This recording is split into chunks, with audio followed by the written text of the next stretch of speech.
ఇంకొక రోడ్ ట్రిప్కి వెళ్తున్నాం. Safety is very important. పరమశివుడు ఉంటారు అండ్ పైన వచ్చేసి వెంకటేశ్వర స్వామి ఉంటారు. ఆ ధ్వజస్తంభం కానివ్వండి, ఆ ఆర్కిటెక్చర్ కానివ్వండి, ఆ చుట్టూర కొండలు, ఆ విగ్రహంలో కూడా ఇద్దరు కలిసే ఉంటారు. అంటే పార్వతి పరమేశ్వరుడు ఇద్దరు కలిసి ఉంటారు. పార్వతి పరమేశ్వరుడు ఇద్దరు స్వయంభుగా అంటే మనిషి రూపంలో ఇక్కడ ప్రత్యక్షమయ్యారు.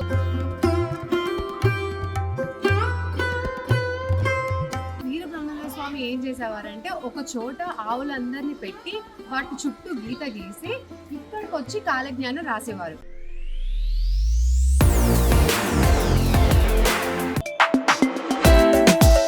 Hello everyone, welcome to Mahanati Lavanya.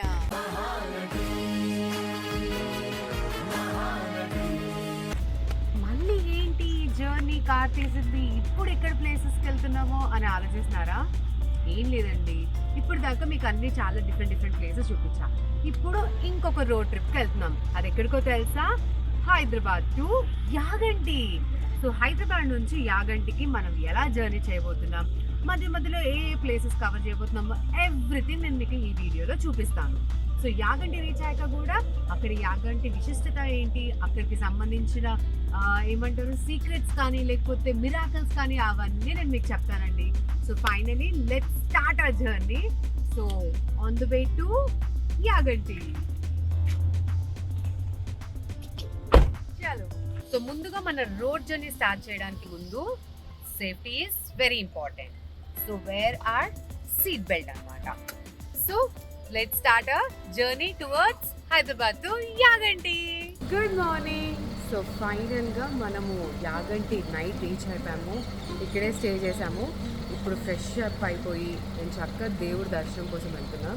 So అక్కడ మీకు యాగంటి గురించి, అక్కడ జరిగే అద్భుతాల గురించి, ఆ ప్లేస్ అవన్నీ మీకు చూపిస్తాను. So let's go there.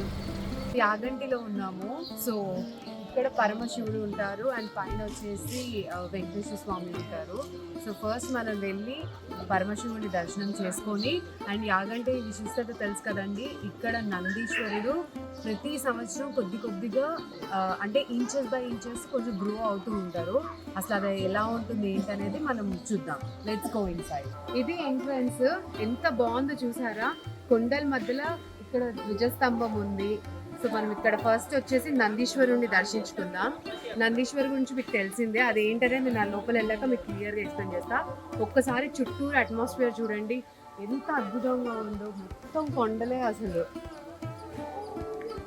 ఆ ధ్వజస్తంభం కానివ్వండి, ఆ ఆర్కిటెక్చర్ కానివ్వండి, ఆ చుట్టూర కొండలు. ఇప్పుడు మనం ఆ లోపల ఆ గుహ లోపలికి వెళ్తాము.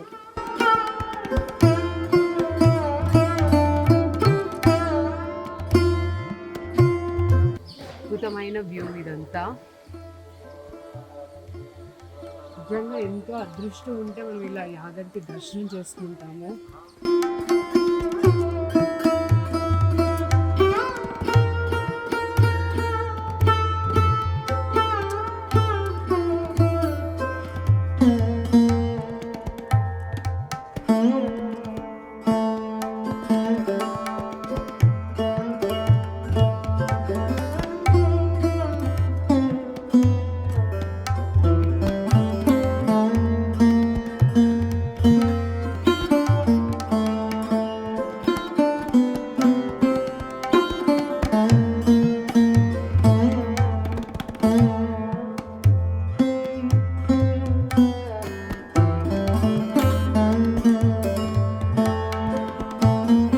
దర్శనం అయిపోయింది.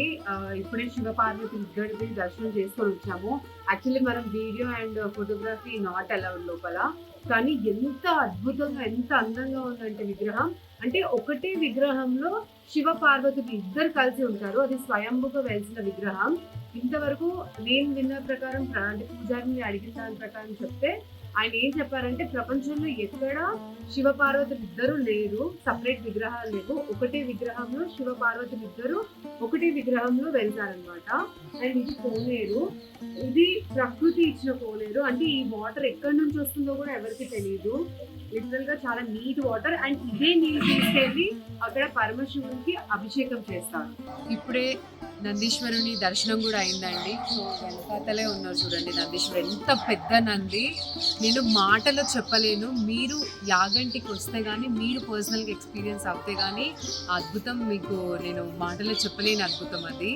ఇప్పుడే తెలుసుకున్నాను, ఒకప్పుడు ఏంటంటే 90 సంవత్సరాల క్రితము ఈ గుడి చుట్టూ నందీశ్వరు చుట్టూ తిరిగే వాళ్ళంట. ఇప్పుడు ఎంత పెరిగిపోయాడంటే నందీశ్వరుడు, తిరగడానికి కూడా ప్లేస్ లేదు, అంత పెద్దగా ఉన్నాడు. మన ఆర్కియాలజీ డిపార్ట్మెంట్ ఏం చెప్పారంటే 20 ఇయర్స్కి ఒకసారి 1 ఇంచు పెరుగుతుంది అని నందీశ్వరుడు. బట్ ఒకప్పుడు మన కాలగ్రంథంలో వీరబ్రహ్మేంద్ర స్వామి ఆల్రెడీ రాశారు తన కాలజ్ఞానంలో ఏంటంటే, అక్కడ ఆ కొండలోనే తను ధ్యానం చేసేవారు. ఆ ధ్యానం చేస్తూ అప్పుడు ఈ నందీశ్వరుణ్ణి చూసి రాశారు. ఏమని అంటే, కలియుగం అంతమయ్యే టైంకి ఈ నందేశ్వరుడు లేచి రంకలేస్తారని. సో అంత అద్భుతమైన, అంటే ఒకప్పుడు మన గ్రంథాల్లోనే, అంటే వీరబ్రహ్మేంద్ర స్వామి కాలజ్ఞానంలో ఆల్రెడీ చెప్పారు. ఇప్పుడు మన ఆర్కియాలజీ డిపార్ట్మెంట్ ఇవన్నీ ఎదుగుతుందని చెప్తున్నారు కానీ, బట్ ఒకప్పుడు మన పురాణాల్లోనే ఇవన్నీ తెలుసు. అండ్ ఇక్కడ విశిష్టత ఆల్రెడీ చెప్పాను కదండి, ఇక్కడ కాకులు కానివ్వండి, లేకపోతే శని అంటే నవగ్రహాలు కానివ్వండి, శనీశ్వరుడు అలా ఏది ఉండదు. ఎందుకంటే అయితే అక్కడ పైన ఇంకొక గుహ ఉంది. ఆ గుహలో అగస్త్యముని తపస్సు చేయడం వల్ల పార్వతి పరమేశ్వరులు ఇద్దరు స్వయంభుగా, అంటే మనిషి రూపంలో ఇక్కడ ప్రత్యక్షమయ్యారు, స్వయంభుగా నిలిచారు. అందుకే మీరు భారతదేశంలో ఎక్కడ చూసినా మనకి లింగావతారంలో ఉన్న పరమశివుడు ఇక్కడ మాత్రం మీకు ఒక మనిషి రూపంలో కనిపిస్తారు. ఏదైతే విగ్రహం ఉందో ఆ విగ్రహంలో కూడా ఇద్దరు కలిసే ఉంటారు, అంటే పార్వతి పరమేశ్వరుడు ఇద్దరు కలిసి ఉంటారు. అది చాలా అద్భుతమైన విగ్రహం. మీరు డెఫినెట్లీ యాగంటి రండి. సో ప్రస్తుతానికి యాగంటిది ఇది విశిష్టత. ఒకసారి మరి వెంకటేశ్వర స్వామి దర్శనం కూడా చేసుకొని అక్కడ అసలు ఏంటి, తర్వాత వీరబ్రహ్మేంద్ర స్వామి గురించి ఇవన్నీ మనం తెలుసుకుందాం. సో ఇప్పుడు మనము వెంకటేశ్వర స్వామిని దర్శనం చేసుకోవడానికి వెళ్తున్నాము. ఎంత బాగుంది చూడండి పార్కు, కిందంతా కొంచెం వాటర్, కోనేరు వాటర్ వెళ్తూ ఉంది. అండ్ కొండల మధ్య మనం ఇలా నడుస్తూ ఉంటే చాలా బాగుంది. ఇప్పుడు ఆ గుహలోకి వెళ్తున్నాం అనమాట. ఇప్పుడు ఈ కొండలో వెళ్ళి మనం దర్శనం చేసుకోబోతున్నాము. ఎంత బాగుంది అంటే అసలు ఈ కొండల మధ్య ఇలా స్టెప్స్ ఎక్కుకుంటూ ఇలా వెళ్తుంటే చెప్పలేని అనుభూతి. డెఫినెట్లీ ప్రతి ఒక్కరూ ఎక్స్పీరియన్స్ అవ్వాల్సింది ఇది. సో గుహ ఇలా స్టెప్స్ ఎక్కుంటా అలా వెళ్తున్నాము. ఇది వెంకటేశ్వర స్వామికి అభిషేకంకి తీసుకెళ్తున్న వాటర్. కిందికి వచ్చి కోనేటి నుంచి పైకి తీసుకెళ్తున్నాము.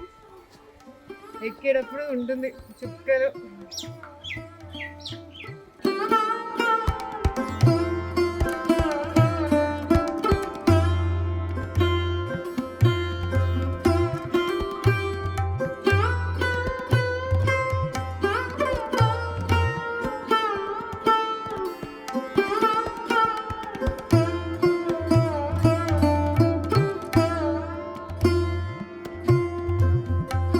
ఇందాక మనం పైన కోనేటి చూసాం కదా, ఇది కింద అన్నమాట. చాలా మంది భక్తులు ఫస్ట్ ఇక్కడికి వచ్చి స్నానం చేసుకొని భగవంతుని దర్శించుకుంటారు.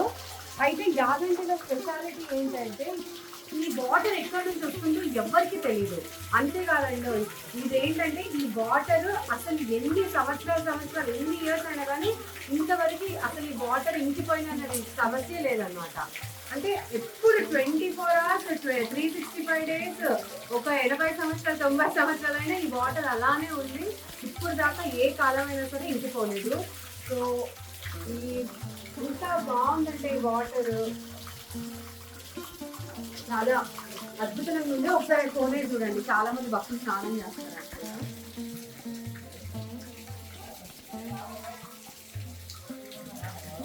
అండ్ ఈ నంది చూడండి ఎంత బాగున్నాడో. ఈ నంది ఎక్కడి నుంచి వస్తుందో వాటర్ తెలియదు, చాలా అద్భుతంగా ఉంది ఇదైతే. సో యాగంటి నుంచి 7 to 10 kilometers దూరంలో బనగానపల్లి అనే ఒక ఊరు ఉందండి. అక్కడ అచ్చమాంబ అనే ఆవిడ దగ్గర మన వీరబ్రహ్మేంద్ర స్వామి ఆవుల కాపరిగా పనిచేసేవారు. అయితే వీరబ్రహ్మేంద్ర స్వామి ఏం చేసేవారంటే, ఒక చోట ఆవులందరినీ పెట్టి వాటి చుట్టూ గీత గీసి ఇక్కడ ఇక్కడికి వచ్చి కాలజ్ఞానం రాసేవారు. అదిగోండి ఆ గుడిలోనే మన వీర బ్రహ్మేంద్ర స్వామి మన కాలజ్ఞానం అనేది రాశారనమాట. అదే అక్కడి నుంచే ఈ విశిష్టత, ఈ యాగంటికి ఉన్న అంత స్పెషాలిటీ, అంత మహిమ ఉన్న ప్లేస్ ఈ యాగంటి. సో ఇదండి యాగంటి విశిష్టత. సో ఇక్కడ విశేషాలన్నీ మనం తెలుసుకుందాం. మీ అందరి కోసం బ్లాగ్ చేస్తూ నేను కూడా చాలా తెలుసుకున్నాను.